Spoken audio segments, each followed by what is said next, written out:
what we're all about, wherever our fans come from. We do want to fill our stadium up with our guys. I know that we have a good draw for people from out of town. There you go. Surprise visitor. Oh, no, wait a minute. What are you doing? What are you up there all the time? You just hide. You ain't hear me yelling at you? No, I didn't. Is that you? I said yelling at you. You know what your Raiders? That was from Pete Carroll's introduction as new head coach of the Las Vegas Raiders. A former Seahawks and Raiders player there yelling out, Raiders! Here he is with us now, Pete Carroll. Pete, as I told you before, it's so great to have you back in the NFL. We're so happy to see the Raiders hire you. We were talking to John Spytek about it earlier today, about how fortunate he feels that you were available and somebody else didn't snatch you up. So congratulations on coming back, and thank you for coming back. I appreciate it. Thanks for the kind words. It's really an exciting time. This challenge to try to get a program going again.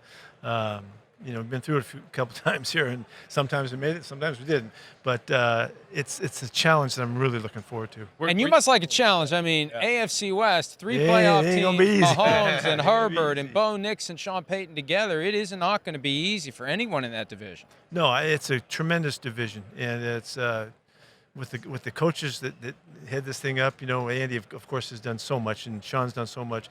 And get back at Harbs, that's going to be fun to be going at it again. Right. I have great respect for what they bring. And hopefully we're going to try to make it a little bit harder on them. Not as easy as it's been. Were you wondering whether you would get another chance after watching Belichick get left out? And I didn't know. I didn't know, but I was competing for it and was looking forward to an opportunity. So luckily the Raiders came along and made it possible. So here we go. Would you have entertained college at all at this point in your life, or was it kind of just NFL or bust? You either compete or you're not. So you're down. I was looking at the whole thing, and it gave me an opportunity, which was really fun, is to figure out what you got to do in college football these days to be big time. Right. And this is a whole new day. It's just like to compare it to what college football has been like and how we held it in our minds. You're in the wrong world. This is not the same thing. It's brand new. It's big time. You've got to take on a whole new approach to get it done. I know Bill's going to do it down there in Carolina and all that, but all of the guys, all of the schools, all of the programs have a different part in this thing, and it's going to be really fascinating to see how it comes together. First thing is, what kind of gum are we chewing mostly? We're bubble yum. We're bubble yum, guys? guys? We've been bubble yum for a long time. We're bubble yum, and how many pieces we shoving in our mouth usually at a time? I don't chew bubble gum all the time. No, but when you do you bubble gum when I'm coaching? There it is. There it is. Hey, got to get the sponsorship. Got to show it. Show it. All right, call you up. Second rumor is flying coach. What are you doing? You got too much money to be flying coach. What's going on here? I'm flying with the peeps, man. You're a man of the people? Yeah. Heck yeah. I would much rather do that. You would rather do that? Oh, yeah. Those days are over for me. I'm too big to be sitting in coach. I'm done with that. Coach, here's a guy who never flies coach, and that's Tom Brady. How often have you talked to Brady since you've gotten the job? A bunch.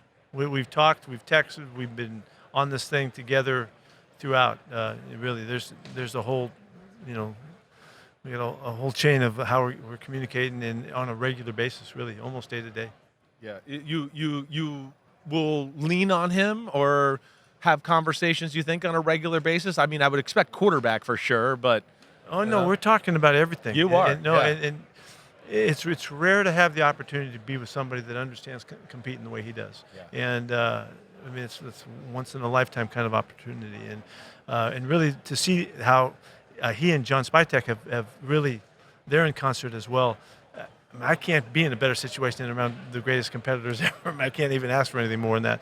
The ownership that we have, that we put in shape, or Mark Davis has put in order, is highly competitive, and they're surging right now, to make this thing come together. So I couldn't be in a better setting. So I'm really looking forward to it. Do you plan to mobilize Tom Brady when the time comes to try to close the deal with some of these free agents?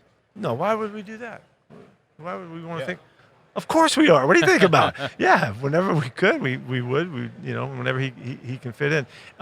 He's battling, man. He wants to compete right there with us. So when he can, and he's available, and he has a chance to, and all of the rules and everything fit right, and he's going to be there for us at every turn. How about yourself, right? So many times we see coaches, step away for a year or anything like that, and they reevaluate and maybe come back with, I'm going to tinker or change this about my approach next time around. Anything that... It's been a great year. Yeah. It's been a great year. It's not that everything happens so differently, other than my brain is in such a different place when you step away from having the rigors of the schedule that you're up against. So, I mean, I sensed the clarity right from the beginning, and so I saw things differently, and I'm really looking forward to a numbers of things that we're going to do to tweak things that we've done in the past. We've got you either got your philosophy or you don't, and so we have a philosophy of how we approach it. But that doesn't mean if you're a real competitor, then you're always curiously going about trying to get things a little bit better. And so there's a number of things I'm looking forward to. Okay, all right. We met with Maxx Crosby at the Super Bowl, and it sounds like he needed some clarity, some encouragement. I mean, he sounds like he's still all in, but what was your role in getting him to the point where he believes that things are going to move in the right direction? Well, I don't know how well you know him, but he believes something good is about to happen. I mean, in his brain. I mean, we see that eye to eye. He is so forward-thinking. He's willing to do whatever it takes. I mean, to the nth degree. He's an extraordinary performer, but yet, even through the challenges of these years that he's been in the Raiders, he is not wavering in his commitment to doing something really, really special. Like I'm saying, these are the people that I've met since I've come to the Raiders, and I couldn't be more thrilled to be surrounded by this kind of mentality. And Max is the real deal. He is a great competitor, and he'll do whatever it takes to get it done. So I couldn't ask for more than that. So we've seen him a lot. He's been around the facility a lot, working out hard, and had some fun together. All-time motor. We know that. He's famous for that.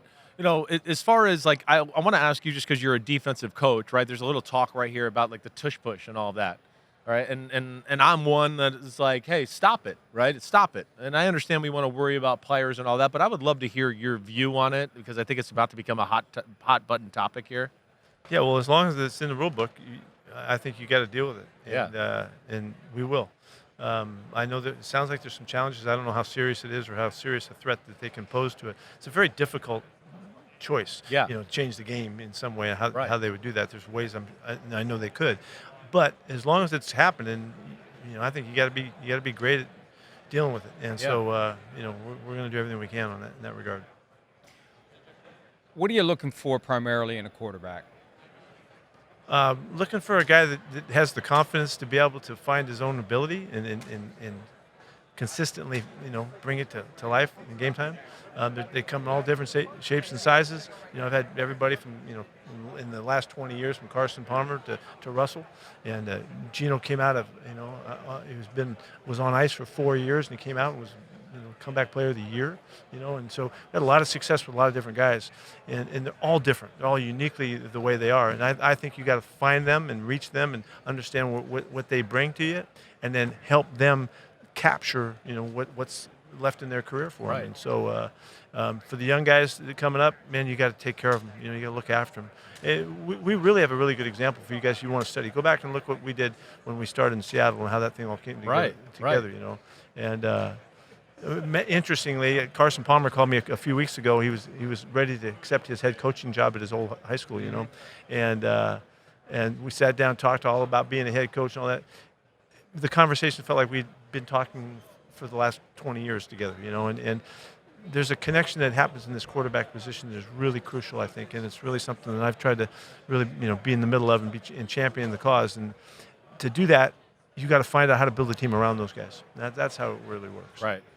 How do you, last one, right? But how do you balance how influential you are? You're a great defensive mind. You're a great game day manager, coach-wise. How often do you get involved on offense and defensive meetings on a daily basis? No, I'm regularly involved. I have been for a long time. I know you have. I didn't mean to keep. I know, but I mean to keep the whole thing fitting together and all that, and to have the influence.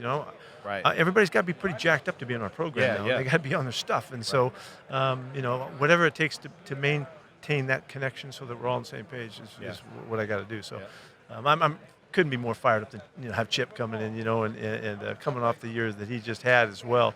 But that's going to be really exciting to put that together on his end of it. Yeah. Well, folks, if at some point in the next few days you're flying out of Indy to Las Vegas and you're sitting in coach and you think the coach next to you looks familiar, there's a chance it's Coach Pete Carroll. Exactly Thanks, right. Pete. Welcome back guys. to the NFL. We're glad you're back, and we'll have plenty more from Indianapolis. Bubble yum. There you go. Hi, it's Mike Florio. Thanks for watching PFT on YouTube. Hit subscribe for the latest news and analysis from Pro Football Talk.